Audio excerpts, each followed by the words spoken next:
Hector Berliozun həyatı və əsərləri. Hector Berlioz Fransanın cənub-şərqində yerləşən La Côte-Saint-André əyalət şəhərində anadan olmuşdur. Atası Josiah Berlioz hörmətli əyalət həkimi idi. Onun atası José Berlioz ateist idi. Hector'un anası Maria Antonietta katolik idi. Hector Berlioz 6 uşaqdan birincisi idi. Onlardan 3'ü yetkinlik yaşına çatmamışdı. Berlioz uşaqlığını əyalətdə keçirmişdi. Burada xalq mahnılarını eşidir, qədim miflərlə tanış olurdu. Dövrünün bəzi məşhur bəstəkarlarından fərqli olaraq Berlioz uşaq wunderkind değildi. O 12 yaşında musiqi öyrənməyə başlayıb və o zaman kiçik bəstələr və aranjmanlar yazmağa başlayıb. Atasının qadağası üzündən Berlioz heç vaxt piano çalmağı öyrənə bilmədi. O gitara, flajeleta və fleyta çalmağı yaxşı öyrənmişdi. O harmoniyanı ancaq müəllimsiz dərsliklərdən öyrənirdi. Onun ilk əsərlərinin əksəriyyəti romanslar və kamera kompozisiyaları idi. 1821-ci ilin martında Grenoble-da orta məktəbi bitirdi və oktyabrda 18 yaşında Berlioz Parisə getdi və burada tibb təhsili almağa başladı. Valideynləri onun həkim olmasını istəyirdilər, lakin Berliozun özü musiqi həvəsli idi. Həkimliyə heç bir marağı yox idi və yarılmada iştirak etdikdən sonra ondan iyrənməyə başlamışdı. Hector Berlioz Paris operasına ilk səfərini Ludwig van Beethoven'lə birlikdə pərəstişkarı olduğu bəstəkar Christoph Willibald Gluck'un İfigenia Tavriti operasında atıb. Eyni zamanda Berlioz Paris konservatoriyasının kitabxanasını ziyarət etməyə başladı və burada Gluck'un çoxlu operalarının surətlərini çıxarmaq üçün onları axtarmışdı. O xatirələrində yazırdı. Konservatoriyanın gələcək direktoru Jean-François Lesueur Cherubini ilə ilk dəfə məhz orada tanış oldu. François Lesueur Cherubini Berliozu kitabxanaya buraxmaq istəməyib. Berlioz yaradıcılığı ona təsir etmiş Gaspare Spontininin 2 operasında da iştirak etmişdi. O tezliklə bəstəkar olmaq qərarına gəlir. Bu işlərdə ona konservatoriyanın professoru Jean-François Lesueur kömək etmişdi. Valideynlərinin bəyənməməsinə baxmayaraq 1824-cü ildə o bəstəkar kimi karyera qurmaq üçün tibb təhsilini rəsmi olaraq tərk edir. 1825-ci ildə Parisdə onun kütləvi təntənəli mərasim əsərinin ilk tamaşası heç bir uğur əldə etmir. Daha sonra o Gizli Hakimlər operasını yazmağa başlayır və onun yalnız fragmentləri bugünə qədər gəlib çatmaqdadır. Öz-özünə təhsillə məşğul olan Berlioz bir neçə il Jean-François Lesueur'dən dərs alır və 1826-cı ildə Paris konservatoriyasına daxil olduqdan sonra onun Polifoniya sinfinə gedir. O xorda müğənni kimi part-time işləməyə başlayır. 1827-ci ilin sonlarında o Odeon teatrını ziyarət edir və İrlandiyalı aktrisa Harriet Smithson'un Shakespeare'in Hamlet və Romeo Juliet'də rollarını ifa etdiyini görür. Berlioz Harriet'ə aşiq olur, heyranlıq bəsləyir və ona çoxlu məktublar yazsa da, lakin Harriet tərəfindən cavabsız qalır. 1828-ci ildən Berlioz musiqi haqqında tənqidi məqalələr yazmağa başlayır və Victor Hugo, Alexander Dumas, Nicola Paganini və Georges Sand kimi o dövrdə məşhur olan yazıcı və musiqiçilərlə tanış olur. 1828-1830-cu illərdə Berliozun bir neçə əsəri yenidən ifa olunur. Bu əsərlər Gizli Hakimlər operası, habelə fantastik simfoniya tamaşadan sonra ictimaiyyətin diqqətini gənc bəstəkara yönəltmişdi. 1830-cu ildə Berlioz konservatoriyanı bitirdi. Elə həmin il akademik qeyri-innovativ kantata Sardanapel üçün Roma mükafatını aldı. Bundan əvvəl Berlioz 3 il dalbadal mükafat almağa çalışsa da, hər dəfə münsiflər heyəti çaşbaş qalaraq ondan imtina edirdi. Elə həmin il inqilab başladı. Berlioz inqilabçılara rəğbət bəsləyirdi və həmin il hətta Marselezanı təşkil edirdi. Təqaüd şərtlərinə görə mükafatı aldıqdan sonra İtaliyaya Villa Medici'yə getdi. Elə bu illərdə o pianoçu Marimokla nişanlandı. Lakin 5 aprel 1831-ci ildə musiqi aləti istehsalçısı Ignaz Pleyelya böyük oğlu və ortağı musiqiçi və naşir Camille Pleyelya ilə evləndiyi barədə xəbərini aldı. Berlioz Marini, anasını və Camilleni 3 dəfə öldürmək planı qurmuş, daha sonra intihar etmək niyyətində olmuşdu. Bunun üçün hətta tapança da oğurlandı. Lakin o planını dayandırdı, Parisə yola düşdü. Nitsada olarkən ona görə həyatının ən xoşbəxt 20 gününü burada keçirdi. Berlioz daha sonra təqaüdünü itirməmək üçün Romaya qayıtdı. Orada İtalyan musiqisi ilə maraqlanırdı. Mikhail Glinkanın və Byronun yaradıcılığı ilə də məhz bu dövrdə tanış olmuşdu. 1833-cü ildə Berlioz özü ilə yeni əsərlərini, Nitsada yazdığı Kral Lear uverturasını və fantastikanın davamı olan Melogia adlandırdığı janrda Lelio və ya Həyata Qayıdış simfonik əsərini götürərək Fransaya qayıtdı. İtaliyadan qayıdan o dirijor, bəstəkar və musiqi tənqidçisi kimi aktiv fəaliyyətə başladı. Lakin onun yenilikçi fəaliyyətinin Fransanın rəsmi dairələrinin tamamilə rədd edilməsi ilə qarşılaşdı.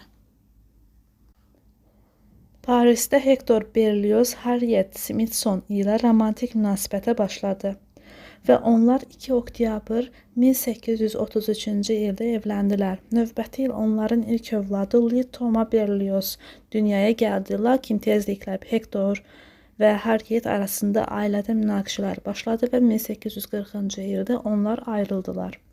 1838-ci il dekabrın 16-sında Berlioz fantastik simfoniya və Harold İtaliyada əsərlərinə dirijorluq etdiyi konsertdən sonra dünya şöhrətli Paganini özü də onun qarşısında diz çökdü və sevinç gözyaşları içində əllərini öpdü. Ertəsi gün Berlioz Paganini'dən onu Beethoven'in varisi adlandıran məktub və 20.000 franklıq çek aldı. Parisdə məskunlaşan Berlioz yaradıcılıq fəaliyyətini inkişaf etdirdi. Bəstəkar kimi fəaliyyət göstərdi, proqram xarakterli simfoniyalar və operalar yazdı. Dirijor və musiqi tənqidçisi kimi fəaliyyət göstərdi. Beləliklə, o jurnalist fəaliyyəti illərində demək olar ki, hər gün 40 ildən çox 1823-64-cü illərdə Paris qəzetlərində dərc olunan çoxlu məqalə və felyetonlar yazdı.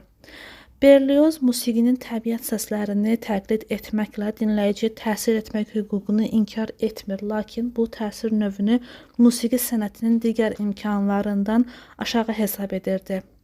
Təqlidin ən yüksək formasından, yəni hiss və ehtirasların təqlidindən danışan Berlioz təkcə ifadəçilik ifadəsini işlətmir, həm də yeni anlayış, musiqi obrazını ortaya qoyub. Musiqi tənqidçisi kimi yaxşı gəlir gətirsə də ona nifrət edirdi. Çünki musiqi bəstələmək üçün çox az boş vaxtı qalırdı. Berlioz nüfuzlu musiqi tənqidçisi olsa da heç vaxt nəşrlərində öz əsərlərini reklam etməmişdi. 1833-cü ildə Nicola Paganini Berliozdan viola və orkestr üçün konsert yazmağı xahiş etmişdi. Paganinin özü də solist kimi çıxış etmək niyyətində idi. Solo viola ilə Harold İtaliyada simfoniyası belə yaranmışdı. 1839-cu ildə Berlioz Paris konservatoriyasına kitabxanaçı müavini təyin edildi. Özünü və ailəsini dolandırmaq üçün Berlioz 5 il ərzində jurnallarda musiqi tənqidçisi kimi çalışdı. Berlioz 1842-ci ildə xaricə səfər edir. O, Rusiyada dirijor və bəstəkar kimi zəfərlə çıxış etdi. Xüsusən də Moskva manejindəki konsertdə təsirli tamaşaçılar topladı.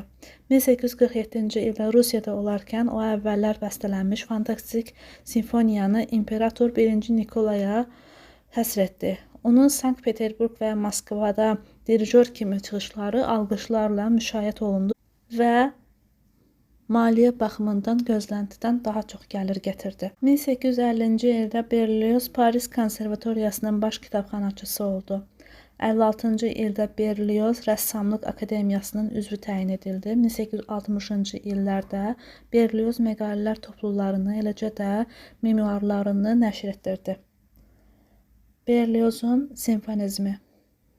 Berliozun musiqi tarixində ən əhəmiyyətli rolu proqramlı simfonizmi yaratması ilə əlaqədardır. İnstrumental musiqidəki proqramlılıq Berlioz tərəfindən kəşf edilməmişdi. Hələ 18-ci əsrdə müxtəlif ölkələrin bəstəkarları ətraf aləmin müxtəlif obraz və təsvirlərindən istifadə etmişlər. Misal üçün Vivaldi, Haydn, Mozart, Cherubini, Beethoven və s. Lakin Berlioz proqramlılığı əhəmiyyətli dərəcədə fərqlənir, yəni yeni məna verir. Berliozun proqramlılığı əhəmiyyətli dərəcədə başqa mənaya malikdir. O, sujetin bu və ya digər ədəbi poetik mənbədən götürülmüş, özünün təsəvvüründə yaratdığı musiqi obrazlarında ardıcıl inkişafı özündə əks etdirir. Berliozun yaradıcılığına əsas məqam simfonik əsərlərinin teatrlaşdırılması, əsərlərin opera, oratoriya janrlarına yaxınlaşmasında idi. İnstrumental musiqi vasitələri ilə açılan fantastik simfoniya və Harold İtaliyada proqramlı simfoniyalardırsa, onda xoru olan Romeo və Julietto dramatik simfoniyası, simfoniya və oratoriya kantata xüsusiyyətlərini birləşdirən sintetik janrdır. Proqramlılıq Berliozun aparıcı yaradıcılıq prinsipi kimi simfonik silsilənin yeni traktovkasına gətirir. İlk növbədə silsilənin hissələrinin sayı klassik simfoniyanın qəbul edilmiş ənənələri ilə deyil, konkret proqramın niyyəti ilə diktə edilir. Fantastik simfoniyada 5 hissə, Matəm Zəfər simfoniyasında 3 hissə vardır. Romeo və Juliettanın tərkibi isə tərkib baxımından kantata və ya oratoriyaya yaxın idi. Berlioz simfonizminin ən böyük nailiyyəti orkestr ifadəliliyinin müstəsna zənginləşdirilməsi idi. Berliozun orkestr simfonizminin yeni dövrü hesab edilə bilər. Berlioz simfoniyaya bu vaxta qədər orkestr tərkibində olmayan, onun səslənmə diapazonunu genişləndirən və ifadə vasitələrini zənginləşdirən bir sıra alətlər daxil edib. O, taxta nəfəsli, mis nəfəsli və zərb alətlər qrupunun tərkibini genişləndirmişdi. Ayrı-ayrı alətlər yeni tərzdə ifadə səsləndirmişdi. Əvvəllər ikinci dərəcəli alətlər kimi çıxış edən bəzi alətlər indi sərbəst partiyalarla təqdim olunmuşdur. Berliozun fantastik simfoniyası Fransız proqramlı romantik simfonizminin ən səciyyəvi əsərlərindən biridir. Bu, avtobioqrafik simfoniyadır. Bu mövzu birinci hissənin əvvəlində Allegroda belə verilmişdi. 5 hissədən ibarətdir. Birinci hissə xəyallar, etiraz, ikinci hissə bal, üçüncü hissə çöllərdə səhnə, dördüncü hissə edama aparan yürüş, beşinci hissə sabah gecəsində yuxu. Matəm Zəfər simfoniyası 1840-cı ildə Berliozun Matəm Zəfər simfoniyasını 1830-cu il inqilab qurbanlarına həsr etmişdi. Matəm Zəfər simfoniyası ilkin olaraq çox böyük nəfəsli orkestr üçün yazılaraq küçə və meydanların akustikasına uyğunlaşdırılmışdı. Simfoniya 3 hissədən ibarətdir. Birinci hissə Matəm yürüyüşü, ikinci hissə solo trubanın ifasında qəbrüstü nitq, üçüncü hissə orkestr və xor üçün apofeoz. Faustun qınaq olunması. Berliozun 40-cı illərdə yazdığı əsərlər içərisində ən iri və dəyərli əsərlərdən biridir. Hoçenin Faustunun süjeti əsasında Fransız şairi Gerard de Nervanın tərcüməsi ilə Faustun qınaq edilməsi dramatik rəvayətidir. Yuxarıda qeyd edildiyi kimi Berlioz xeyli əvvəl yazılmış Faustdan 8 səhnəni də buraya daxil etmişdi. 1846-cı ildə ilk dəfə ifa edilmişdi. Bu əsərdə operanın əlamətlərinin olmasına baxmayaraq, əlbəttə ki, bu opera deyildi. Berlioz bu əsəri konsert ifası üçün nəzərdə tutmuşdu.